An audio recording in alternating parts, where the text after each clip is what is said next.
Hello friends, कैसे हैं आप सभी लोग। आई होप आप सब लोग बिल्कुल ठीक होंगे। चलिए शुरू करते हैं आज की वीडियो।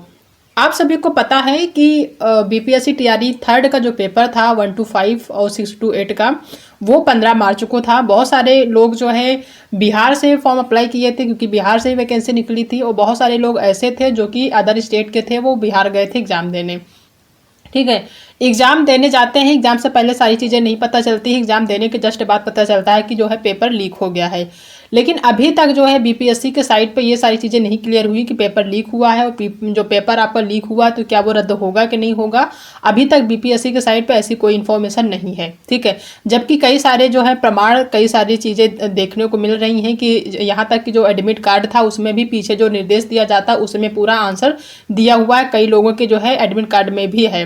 ठीक है, तो कई सारी चीज़ें हैं, कई सारे प्रमाण मिल रहे हैं इस बात के कि पेपर आप सभी का लीक हुआ है। लेकिन अभी तक पेपर कैंसिल करने का कोई भी इन्फॉर्मेशन बीपीएससी की तरफ से नहीं आया है। तो आज की वीडियो में सारी चीज़ें डिस्कस करेंगे कि जो आपका पेपर लीक हुआ है क्या वो कैंसिल होगा कि नहीं होगा। नेक्स्ट जो आपका जो है 9 to 10 और 11 जो 12 का पेपर है आपका अप्रैल में, क्या वो होगा या फिर वो भी कैंसिल कर दिया जाएगा। और ये वाला जो पेपर आपका लीक हुआ है क्या ये कैंसिल होगा कि नहीं होगा, और होगा तो कब तक एग्जाम होगा, उसी के बारे में डिटेल में डिस्कस करेंगे। ठीक है, हालांकि अभी तक बीपीएससी के साइट पे ऐसी कोई इन्फॉर्मेशन नहीं है कि पेपर आपका लीक हुआ है। और लीक होने के बाद तो यहाँ तक ये भी नहीं कहा गया है कि जो है आपका पेपर कैंसिल भी होगा। ठीक है, कल उन्होंने बताया था कि वो डिसीजन लेंगे, कल भी कोई डिसीजन नहीं लिया गया है। आज संडे है, आज भी हो सकता है कि आज डिसीजन ले, अभी तक कोई इन्फॉर्मेशन नहीं है। लेकिन कल जो है एक नोटिस आया था बिहार पुलिस मुख्यालय की तरफ से, उन्होंने इस बात की पुष्टि करी है कि जो आपका पेपर बीपीएससी टीआरई थर्ड का था वो जो है लीक हुआ था। इसमें कई लोग पकड़े भी गए हैं। यहाँ पे दिया भी है कि बीपीएससी द्वारा आयोजित शिक्षक भर्ती परीक्षा में अभ्यर्थियों को परीक्षा से पूर्व प्रश्न पत्र एवं उत्तर लीक करने वाले अपराधियों के गिरोह का उद्भेदन एवं कृत्य कार्रवाई, यानी कि जिन लोगों ने प्रश्न पत्र को लीक किया था, जो लोग इसमें पाए गए थे लिप्त, उन लोगों को पकड़ा भी गया है। ठीक है, और कई सारी चीज़ें इनको जो है सामने मिली भी हैं। तो कहीं ना कहीं ये जो बिहार पुलिस मुख्यालय है उनकी तरफ से ये चीज़ें कंफर्म है कि आपका जो पेपर है वो लीक हुआ था और ये रद्द भी होना चाहिए। इनको कई सारी प्रमाण भी मिले हैं इस बात के। इन्होंने जो नोटिस जारी किया है इसमें सारी चीज़ें इन्होंने A to Z लिखी है, सारी चीज़ें मेंशन करी है।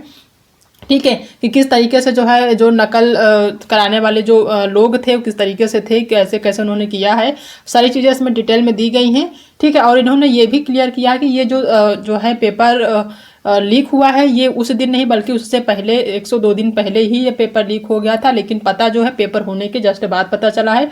और जो भी प्रमाण मिले हैं इनको उसको जो है जो भी क्वेश्चन के जो आंसर इनको मिले हैं उसको मिलाने पर सारी चीज़ें सही निकली है कि वही सारे आंसर हैं जो पेपर में पूछे गए थे, वही सारे क्वेश्चन के सारे आंसर थे जो पेपर में आपके पूछे गए थे। ठीक है,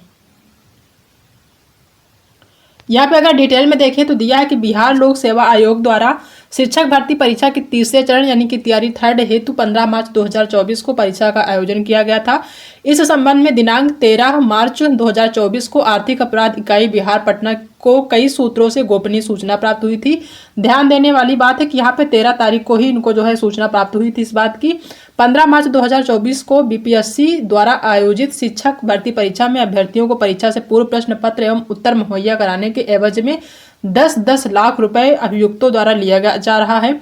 इस संबंध में जांच हेतु आर्थिक अपराध इकाई बिहार पटना द्वारा दिनांक 14 मार्च को एक विशेष टीम गठित किया गया था। गठित टीम द्वारा दिनांक 14 मार्च 2024 को छापामारी के क्रम में प्रश्न पत्र लीक करने वाले गिरोह के एक सदस्य को पटना स्थित कर बिगहिया क्षेत्र से शिक्षक भर्ती परीक्षा के अभ्यर्थियों के साथ पकड़ा गया, जिसके पास से बहुत सारे अभिलेख जब्त किए गए थे। गिरफ्तार किए गए अभ्यर्थियों को पूछताछ हेतु आर्थिक अपराध इकाई लाया गया। पूछताछ के दौरान उन लोगों के द्वारा गिरोह के अन्य सदस्यों के बारे में बताया कि उनके द्वारा सैकड़ों की संख्या में अपराधियों को कई स्कॉर्पियो गाड़ियों एवं बस से लीक प्रश्न पत्र का उत्तर याद करवाने रटवाने हेतु झारखंड ले जाया गया है। ठीक है, यानी 15 मार्च को पेपर था और इनको जो है 13 तारीख को ही सारी चीज़ें पता चल गई थी। 14 को कुछ लोगों को उन्होंने पकड़ा भी था, सारी पूछताछ हुई थी, उसके बाद पता चला था कि ये सारी चीज़ें हो रही हैं। ठीक है, तभी इन्होंने ये जो नोटिस जारी किया कि हाँ ये पेपर लीक हुआ था, इसमें सारी जो प्रमाण है प्राप्त हुए हैं और वो सही भी हैं। ठीक है, लेकिन तब भी अभी जो है बीपीएससी के साइट पे ऐसा कोई इन्फॉर्मेशन नहीं है कि आपका जो पेपर लीक हुआ वो पेपर आपका कैंसिल कर दिया जाएगा। नेक्स्ट जो एग्ज़ाम आएगा उसका भी अभी डिटेल में कोई भी इन्फॉर्मेशन नहीं है। कहने का मतलब पेपर लीक है, पूरी तरह से बिहार पुलिस मुख्यालय की तरफ से जो है ये जारी किया गया है और ये कन्फर्मेशन भी एक तरह से कर रहे हैं कि हाँ पेपर लीक हुआ है और ये कैंसिल भी होना चाहिए। लेकिन सारी चीज़ें डिपेंड करती है बीपीएससी की तरफ से, तो वो सारी चीज़ें अभी जो है कोई भी नोटिस ऐसा नहीं आया है कि पेपर आपका जो है कैंसिल होगा। और मे भी आज शाम तक या कल तक आपको ये इन्फॉर्मेशन देखने को मिल जाए, और ऐसा होना भी चाहिए। अगर पेपर लीक हुआ तो कैंसिल होना कंपलसरी और होना भी चाहिए, ठीक है। हो सकता है उनको थोड़ा सा जो है डिसीजन लेने में टाइम लगे, लेकिन अगर लेंगे तो अच्छा ही लेंगे, क्योंकि ये जो पेपर लीक हुआ है बड़े स्तर पे हुआ है तो ये होना भी चाहिए। अगर आप सभी चाहते हैं कि ये जो आपका पेपर लीक हुआ है बीपीएससी टीआरई थर्ड 15 मार्च का, ये जो है कैंसिल होना चाहिए और दोबारा इसका जो है एग्ज़ाम होना चाहिए अच्छे तरीके से, तो उसके लिए आपको जो है कुछ एफर्ट आपको भी करने पड़ेंगे, कुछ जो है चीज़ें आपको भी करनी पड़ेगी। अगर आप चाहते हैं तो आप सभी कहीं भी नहीं जा सकते हैं, कुछ भी नहीं कर सकते हैं, तो आप सिंपल सा जो है ट्विटर पे कैंपेन चला सकते हैं, क्योंकि ट्विटर कैंपेन चलाएंगे तो उसका जो इफेक्ट है ज़रूर पड़ेगा। आप सभी की जो बातें हैं वो जो है सुनी जाएंगी, ठीक है। तो ये आप घर बैठे ये सारी चीज़ें कर सकते हैं, ट्विटर कैंपेन चला सकते हैं। अगर आप ट्विटर कैंपेन चलाते हैं तो उसका जो इफेक्ट है वो काफ़ी ज़्यादा पड़ता है। तो ये काम आप घर बैठे कर सकते हैं और आने वाले टाइम में आई एम श्योर कि आपका जो पेपर है वो कैंसिल होगा और आपका री एग्ज़ाम भी होगा, ठीक है। तो आज की वीडियो में यही सारी चीज़ें आपको बतानी थी कि ये सारी चीज़ें क्लियर हैं कि पेपर लीक हुआ है, सारे साक्ष्य भी मिले हैं, सारी चीज़ें प्रमाणित हुई हैं, ठीक है। और आने वाले टाइम में भी आपका एग्ज़ाम कैंसिल होगा। अगर उसके लिए आप चाहते हैं कि पेपर कैंसिल हो तो आप ट्विटर पर कैंपेन चला सकते हैं, जो कि काफ़ी ज़्यादा इफेक्टिव है। आने जो भी एग्ज़ाम जो है लीक हुए हैं, जो भी पेपर लीक हुआ है वो आप समझ सकते हैं कि वो इसी वजह से कैंसिल कराया गया, क्योंकि उसमें काफ़ी अच्छा इफेक्ट पड़ा था ट्विटर कैंपेन का। तो इस केस में आप इसको भी कर सकते हैं, ये काफ़ी ज़्यादा हेल्पफुल रहेगी आप सभी के लिए। तो आई होप आप सभी को चीज़ें समझ में आ गई होंगी, आज की वीडियो पसंद आई होगी। अगर आज की वीडियो पसंद आए तो वीडियो को लाइक करिएगा, अपने दोस्तों में शेयर करिएगा। अगर आप चैनल पर नए हैं तो चैनल को सब्सक्राइब करना बिल्कुल भी मत भूलिएगा। मिलते हैं नेक्स्ट वीडियो में एक नए टॉपिक के साथ, तब तक अपना ध्यान रखिएगा।